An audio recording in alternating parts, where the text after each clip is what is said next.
March is almost here, and today I'm going to share some middle grade book recommendations.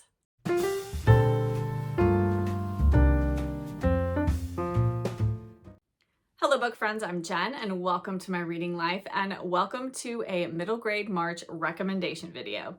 Today I'm going to share a couple of books for each of the 5 prompts for middle grade March this year. Hopefully these books that I am recommending are maybe ones you don't hear talked about quite as often, and so maybe this will give you some ideas for things you might want to read either in middle grade March or just to add to your TBR in general. So without further ado, let us dive into the books.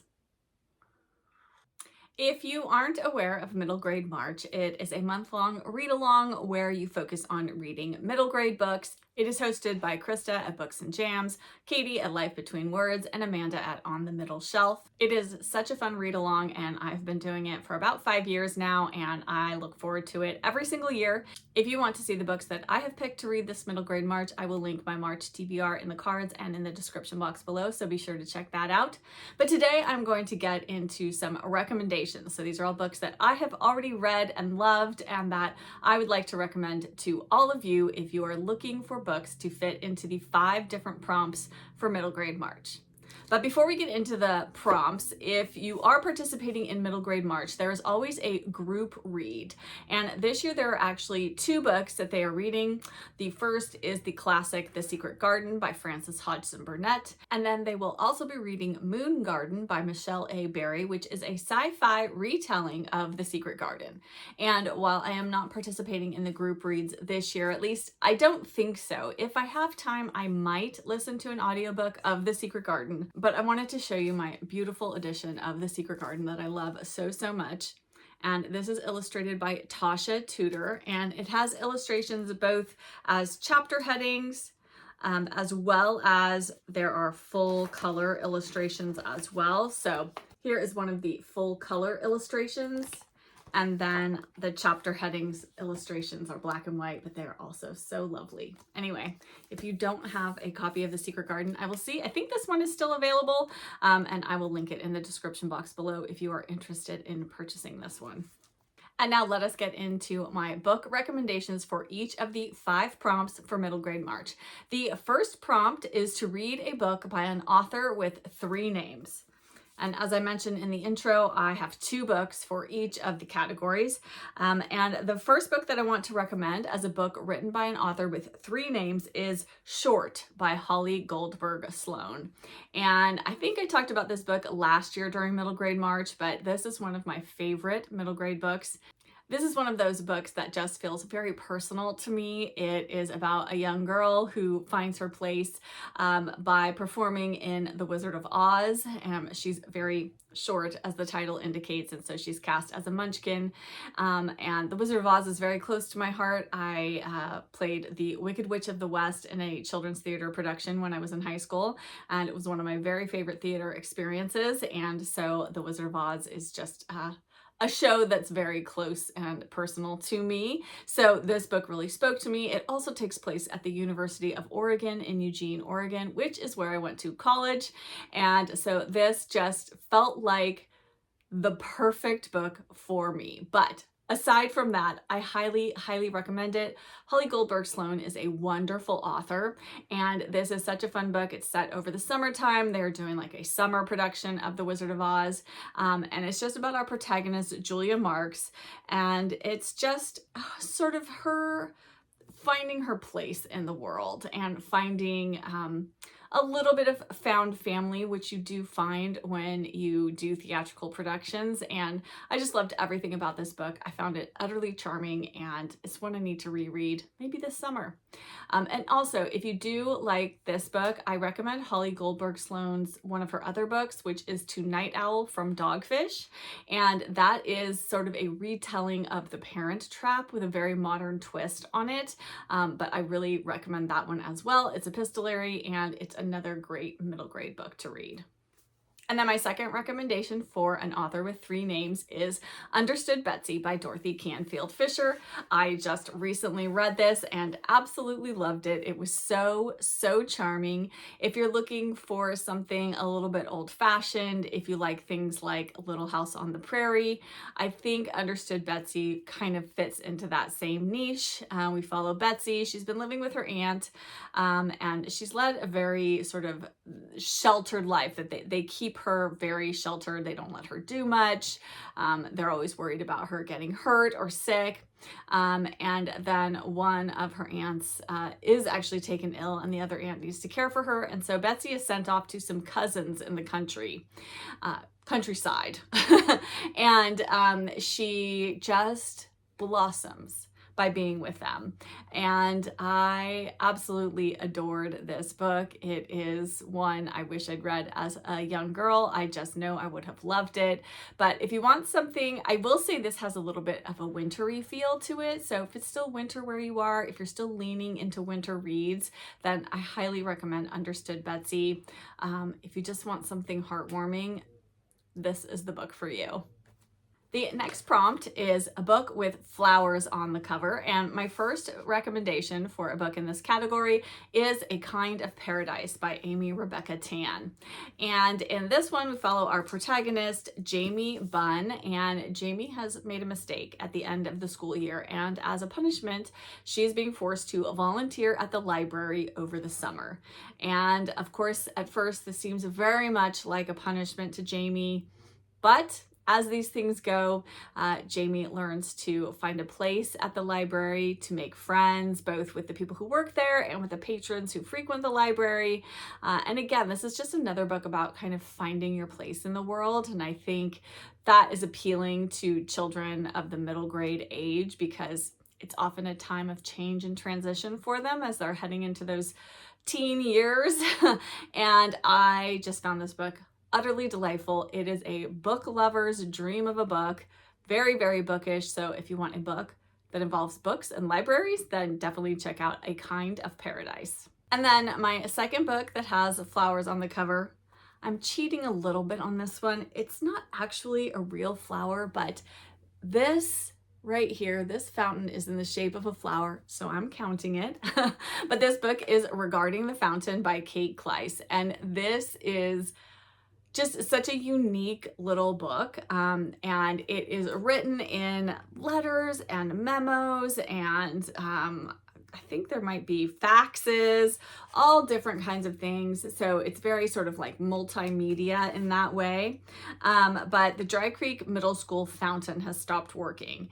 And so the principal has sent a request to this company, Flowing Waters Fountains, to get, them to help him get a new drinking fountain, and it suddenly blows up into this huge project where, like, they ask the woman who comes in from the company, she asks the kids to give input into what kind of drinking fountain they would like, and there is some flooding and there is a scandal, but this is just such a fun book. If you want something really light, really quick to read, this is the book. It is just a pure delight.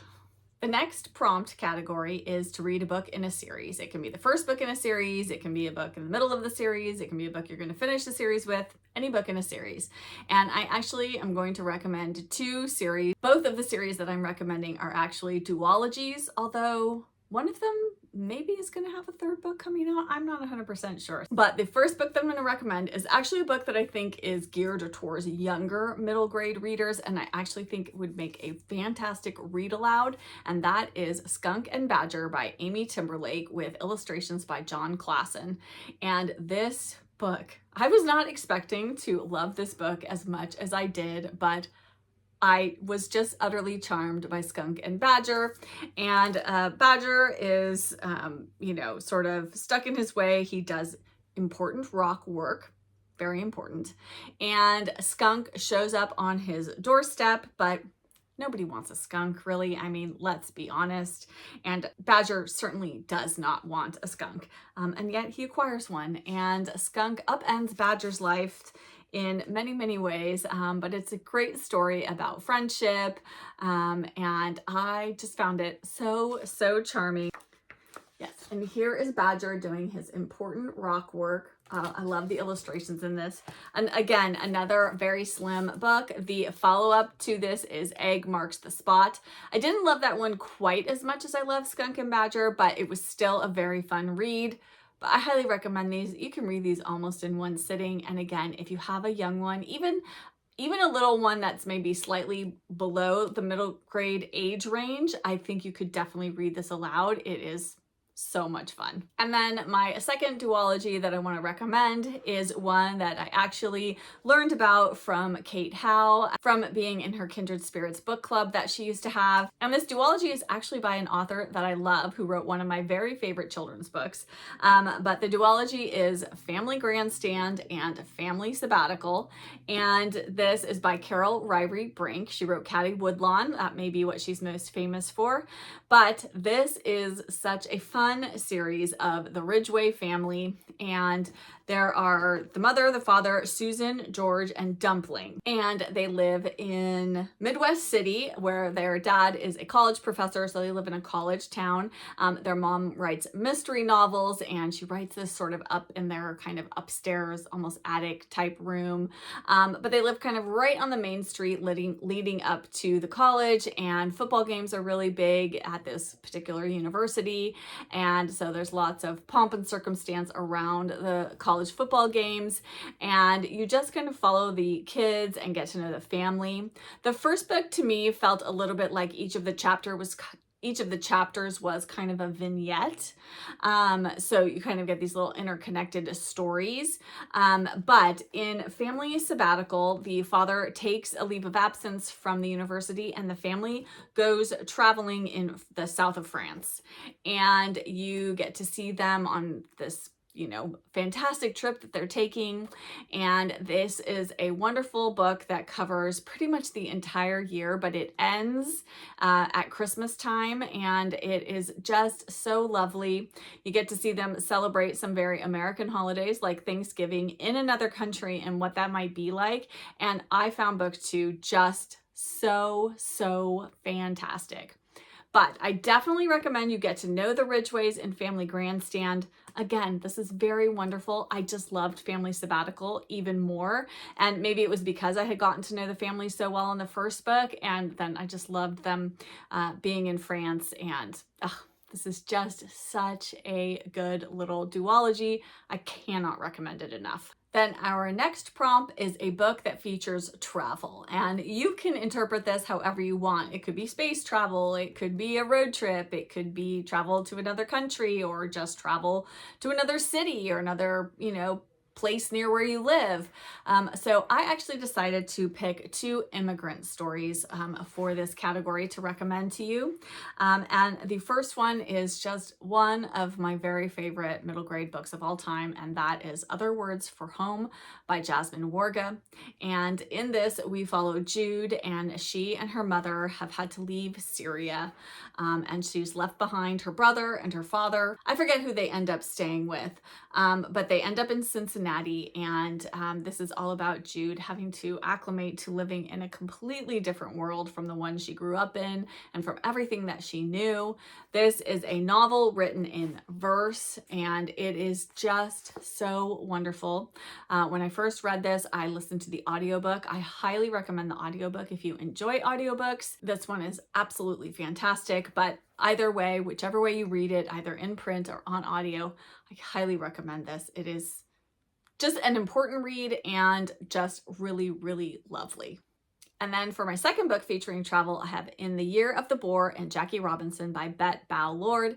And this is set in 1947. We follow Shirley Temple Wong as she emigrates from China to the US and ends up with her parents in Brooklyn, New York. And she is very much a fish out of water. She doesn't speak any English, and she gets thrust into an American school, and it's very difficult for her to fit fit in, and the kids very much make her feel like an other, an outsider.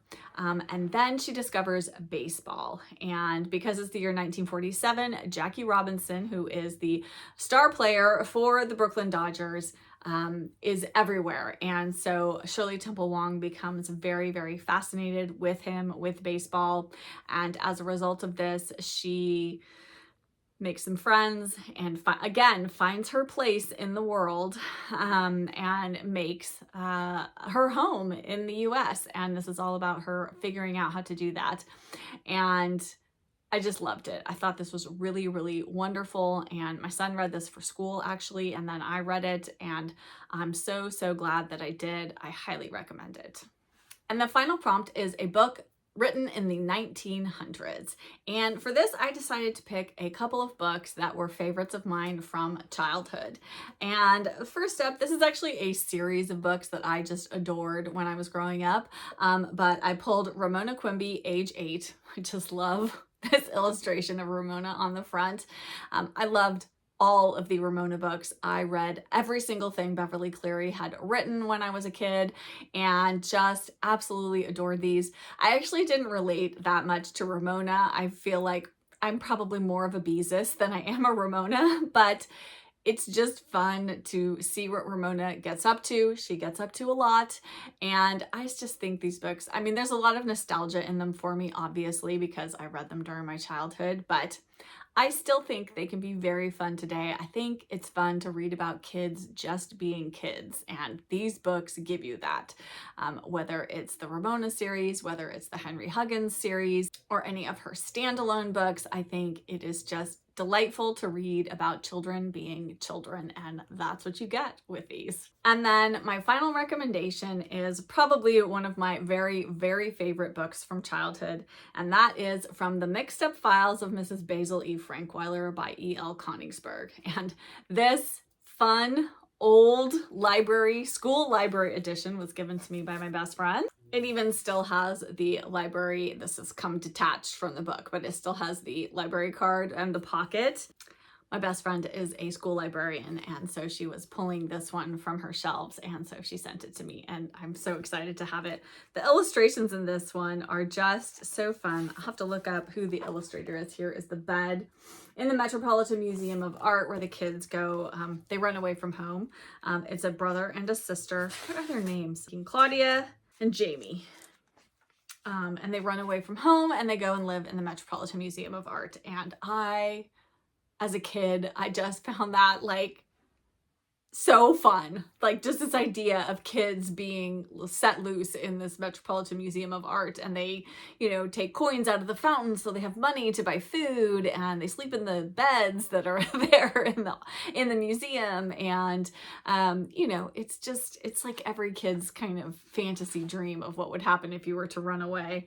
Oh, I guess the illustrations are also by E.L. Konigsberg. I did not realize that.